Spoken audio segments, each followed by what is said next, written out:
നമസ്കാരം. മലയാളി വാർത്ത ഇൻസൈഡിലേക്ക് സ്വാഗതം. തെരഞ്ഞെടുപ്പ് പ്രചാരണത്തിന് കേരളത്തിലെത്തിയ ആഭ്യന്തരമന്ത്രി അമിത്ഷായെ പിണറായി വിജയൻ അത്ഭുതപ്പെടുത്തി കളഞ്ഞു.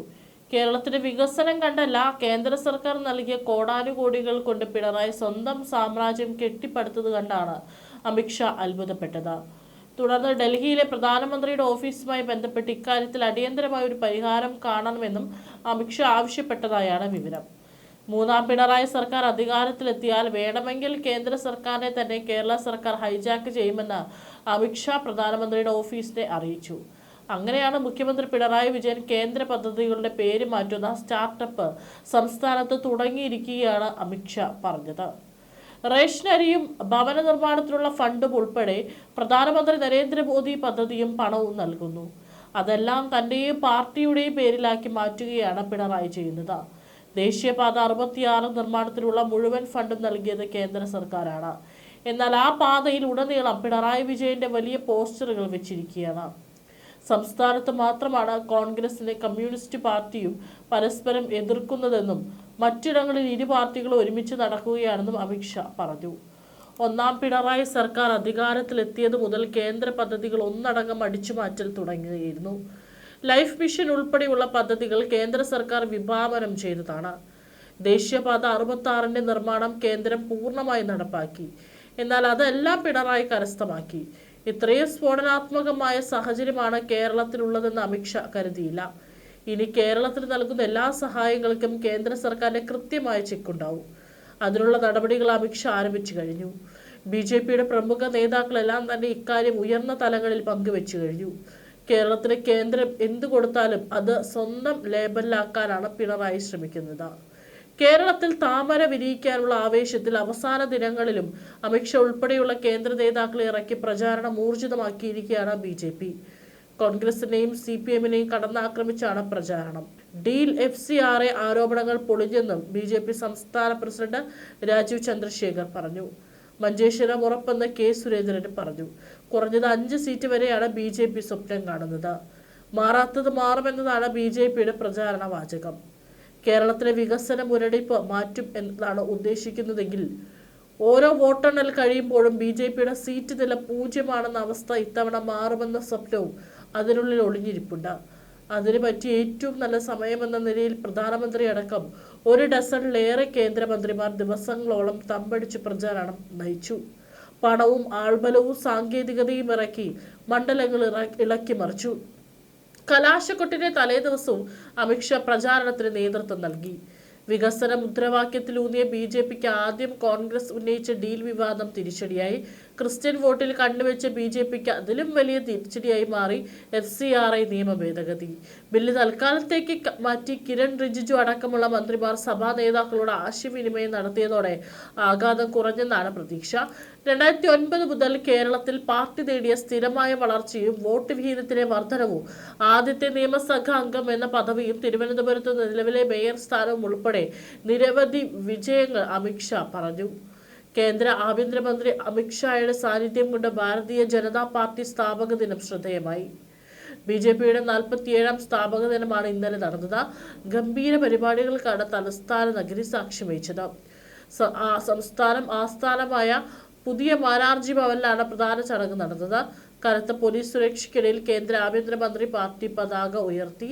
BJP ദേശീയ ജനറൽ സെക്രട്ടറി വിനോദ് തവടെ ഉൾപ്പെടെയുള്ള പ്രമുഖരും കേന്ദ്രമന്ത്രി ശോഭ കരത്ലാജെ ഉൾപ്പെടെയുള്ള മുതിർന്ന സംസ്ഥാന നേതാക്കളും പരിപാടിയിൽ പങ്കുചേർന്നു. 1980-ലെ പാർട്ടി രൂപീകരണം മുതൽ ഇന്ത്യയിലെ ഏറ്റവും വലിയ രാഷ്ട്രീയ സംഘടനയായി മാറുന്നതുവരെയുള്ള BJPയുടെ യാത്രയെ പ്രതിഫലിപ്പിക്കുന്ന ഒരു ദിനം കൂടിയായിരുന്നു ഇത്. വരാനിരിക്കുന്ന നിയമസഭാ തെരഞ്ഞെടുപ്പിൽ വലിയ ആത്മവിശ്വാസം പ്രകടിപ്പിച്ചുകൊണ്ട് അമിത്ഷാ സംസ്ഥാനത്തിനായുള്ള ബ്ലൂ പ്രിന്റിംഗ് തയ്യാറാക്കി. ഇത്തവണ കേരളത്തിൽ ഒരു NDA സർക്കാർ രൂപീകരിക്കുമെന്നും അദ്ദേഹം പറഞ്ഞു. പ്രാദേശിക മാധ്യമങ്ങളുടെ വിവാദങ്ങളെ വെല്ലുവിളിക്കുകയും NDA ഭരണത്തിന് കീഴിൽ തിരുവനന്തപുരം ഒരു AI കേന്ദ്രമായി വികസിപ്പിക്കുമെന്നും വാഗ്ദാനം ചെയ്തു. കൂടാതെ ആരോഗ്യ, വിദ്യാഭ്യാസം, പ്രതിരോധം, വിവര സാങ്കേതിക വിദ്യ, കപ്പൽ നിർമ്മാണം എന്നിവയിലും ശ്രദ്ധ കേന്ദ്രീകരിച്ച് മറ്റ് ജില്ലകളിലും സമാനമായ കേന്ദ്രങ്ങൾ സൃഷ്ടിക്കുമെന്നും അദ്ദേഹം ഉറപ്പു നൽകി. കാട്ടാക്കട മണ്ഡലത്തിലെ ആഭ്യന്തരമന്ത്രിയുടെ സന്ദർശനം നിരവധി പ്രവർത്തകർക്കും ആവേശമായി മാറി. NDA വലിയ പ്രതീക്ഷകൾ പുലർത്തുന്ന തന്ത്രപ്രധാന മേഖലയാണ് കാട്ടാക്കട.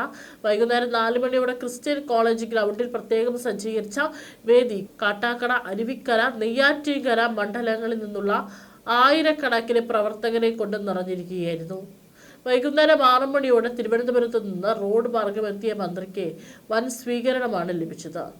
പാർട്ടി പതാകകളും പ്രധാനമന്ത്രി നരേന്ദ്രമോദിയുടെ വലിയ കട്ടൗട്ടുകളും ഊർജ്ജസ്വലമായ മുദ്രാവാക്യങ്ങളും അദ്ദേഹത്തെ സ്വീകരിച്ചു.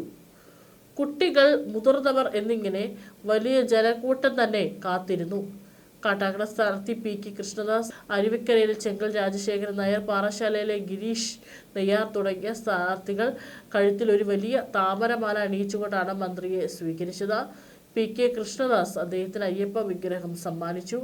മന്ത്രി NDA സ്ഥാനാർത്ഥികളെ വേദിയിലേക്ക് ക്ഷണിക്കുകയും പൊതുജനങ്ങളോട് പിന്തുണ അഭ്യർത്ഥിക്കുകയും ചെയ്തു. ഇടതുപക്ഷ ജനാധിപത്യ മുന്നണിയെയും ഐക്യജനാധിപത്യ മുന്നണിയെയും അമിത്ഷാ പ്രസംഗത്തിൽ രൂക്ഷമായി വിമർശിച്ചു. യഥാർത്ഥ പുരോഗതി കൈവരിക്കുന്നതിന് പകരം കേന്ദ്രീകൃത പദ്ധതികളെ പുനർനാമകരണം ചെയ്യുന്നു.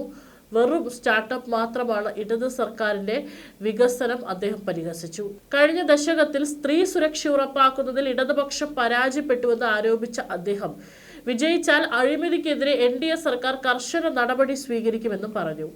NDA അധികാരത്തിൽ വന്ന 2 മാസത്തിനുള്ളിൽ സ്വർണ്ണക്കടത്തിലും അനുബന്ധ കേസുകളിലും ഉൾപ്പെട്ടവരെ ജയിലിലടയ്ക്കുമെന്നും അദ്ദേഹം പ്രഖ്യാപിച്ചു. പുതിയ സർക്കാർ സ്ത്രീ സുരക്ഷയ്ക്ക് മുൻഗണന നൽകുമെന്നും സ്ത്രീകൾക്ക് സൗജന്യ LPG സിലിണ്ടറുകൾക്ക് പ്രതിമാസ സാമ്പത്തിക സഹായം, ശക്തമായ കുടിവെള്ള സഹായം എന്നിവയുൾപ്പെടെ സമഗ്രമായ ക്ഷേമ നടപടികൾ നടപ്പിലാക്കുമെന്നും അമിത്ഷാ ഉറപ്പു നൽകി.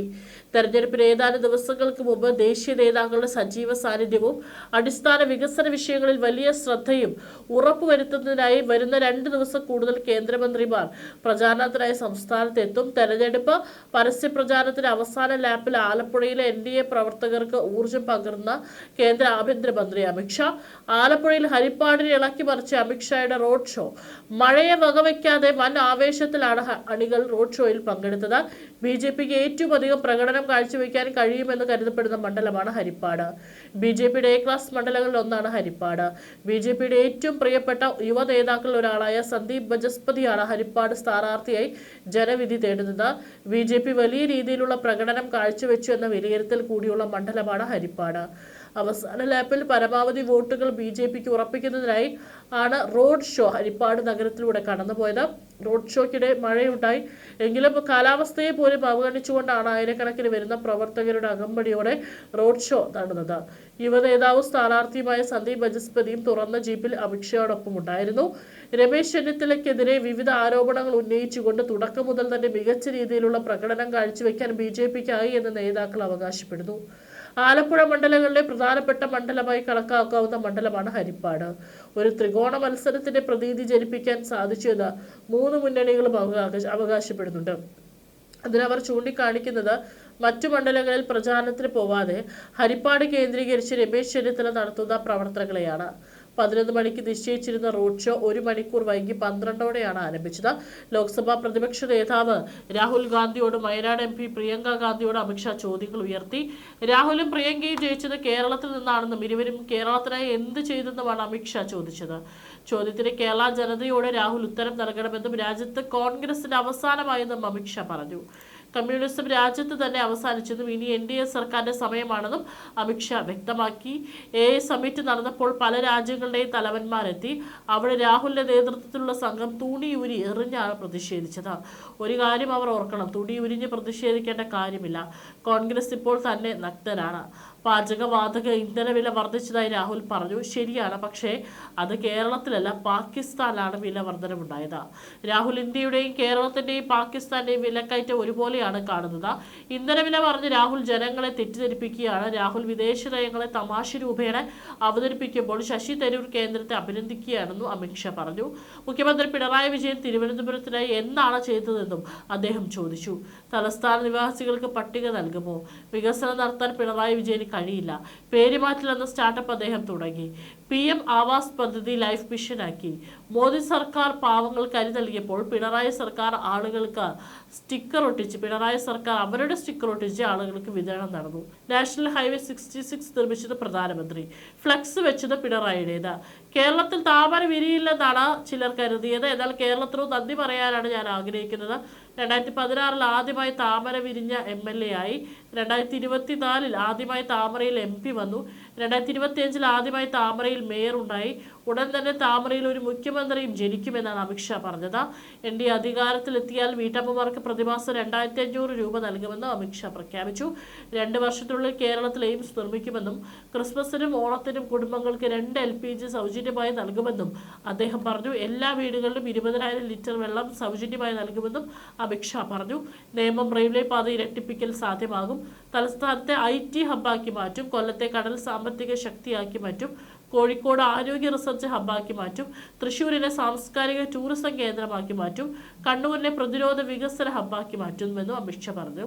LDFനും UDFനും വികസിത കേരളം നിർമ്മിക്കാൻ ആകില്ലെന്നും സുരക്ഷിത കേരളം പടുത്തുയർത്താൻ കഴിയില്ലെന്നും അത് സാധ്യമാകണമെങ്കിൽ മോദിയുടെ സർക്കാർ കേരളത്തിൽ വരണമെന്നും അമിത്ഷാ കൂട്ടിച്ചേർത്തു. ഏതായാലും കേന്ദ്ര പദ്ധതികൾ അടിച്ചു മാറ്റുന്ന പിണറായിയുടെ പദ്ധതിക്ക് ഇനി അധികം ആയുസ്സുണ്ടാവില്ല.